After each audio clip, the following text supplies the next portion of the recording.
Salut à tous, les vacances à la neige arrivent et vous êtes nombreux à vous demander quel temps va-t-il faire dans 10 jours. La plupart de vos applis et sites météo vous donnent la météo, mais le résultat est souvent faux dès lors qu'on dépasse 3 à 4 jours de prévision. On a donc décidé de faire une vidéo sur le sujet qui vous expliquera comment obtenir une météo fiable pour des échéances lointaines jusqu'à 10 ou 15 jours.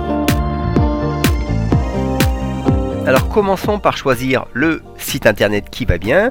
Ici on va choisir Météo Ciel qui est un excellent site. Puis on va choisir le nom de sa station de ski ou de sa ville. Ici ça sera Méribel. Et on obtient des prévisions pour Méribel pour les prochains jours. A noter que Méribel se situe sur le département de la Savoie, dans le nord des Alpes, et symbolisé par cette petite étoile sur Google Maps. Alors revenons à nos prévisions. De nombreuses informations sont disponibles, de 3 heures en 3 heures. Et si l'on veut une tendance à 10 jours, il suffit de cliquer sur tendance 10 jours. Nous obtenons le même type de tableau, avec le vent, la pluie, la pression, le temps et la température. Et on s'aperçoit que par exemple, au vendredi 17 janvier, de fortes chutes sont annoncées sur la station de Méribel. Mais il s'agit d'une unique prévision déterministe. Il nous faudrait d'autres scénarios météo pour savoir et pour connaître la fiabilité de ces genres de prévisions. C'est pour cela que si on retourne sur le site de Météo Ciel, on va aller chercher ce qu'on appelle les prévisions ensemblistes. Alors qu'est-ce que c'est que la prévision d'ensemble ? C'est un ensemble, un jeu, un certain nombre de prévisions météo.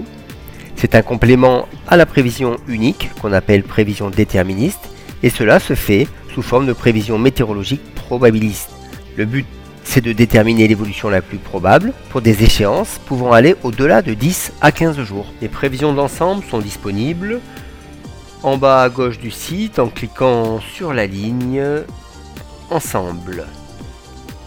On découvre que le site met à disposition de très nombreuses prévisions d'ensemble, comme la prévision d'ensemble GEFS qui est américaine, mais aussi la prévision d'ensemble européenne, ECMWF, et pourquoi pas allons chercher la prévision d'ensemble PARP qui est française avec le modèle arpège. Alors, commençons par la plus connue, l'ensemble GEFS, et le plus facile, on va dire les probabilités de cette prévision d'ensemble. On découvre qu'il existe de nombreux paramètres, température, précipitation, vent, par exemple. Mais faisons plus simple, essayons de réduire le domaine géographique à la France, et choisissons un paramètre, par exemple les précipitations sur 24 heures, avec un seuil, on va dire supérieur à 5 mm. Apparaît une carte avec une échéance à gauche que je vais essayer de réduire pour que tout le monde voit. Ce qui est important, c'est la légende en bas à droite avec des couleurs, un code couleur. Quand c'est bleu, les probabilités sont faibles. Quand c'est orange, les probabilités sont très fortes d'avoir le phénomène.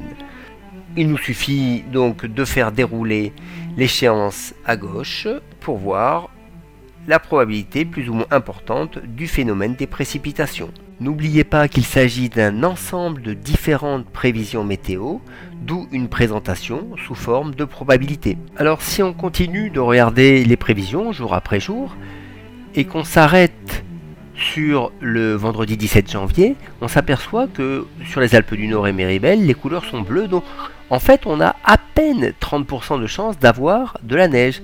Alors que souvenez-vous, si on regarde le scénario déterministe, il nous prévoyait de la neige sur Méribel, un point c'est tout. Là, on arrive à quantifier l'incertitude et à dire non, en fait, il y a des chances d'avoir de la neige, mais à peine 30% de chance. Ce qui est quand même une autre façon de faire de la prévision. On peut faire aussi la même chose avec d'autres paramètres météo. Prenons ici le vent et un seuil de 70 km/h et regardez suivant les échéances où est-ce qu'il y a de fortes probabilités d'avoir un vent supérieur à 70 km/h. Il semblerait que là, en fin d'échéance, il n'y ait pas de probabilité de vent fort. On peut faire ça aussi avec les pressions, 1030 hectopascales, et on s'aperçoit qu'avec les couleurs jaune et orange, qu'en fin d'échéance, l'anticyclone viendrait pointer son nez sur la France. ce qui expliquerait aisément pourquoi on n'a pas de rafale supérieure à 70 km/h sur la France. Voilà donc un cas concret d'utilisation de prévisions ensemblistes par rapport à des prévisions déterministes. Maintenant, vous savez ce que ça veut dire. On aurait pu faire la même chose avec le Centre européen de prévision à moyenne échéance ou sinon les prévisions ensemblistes du modèle français Arpège. On espère que cela vous sera utile et à très bientôt sur notre site de formation à la météo.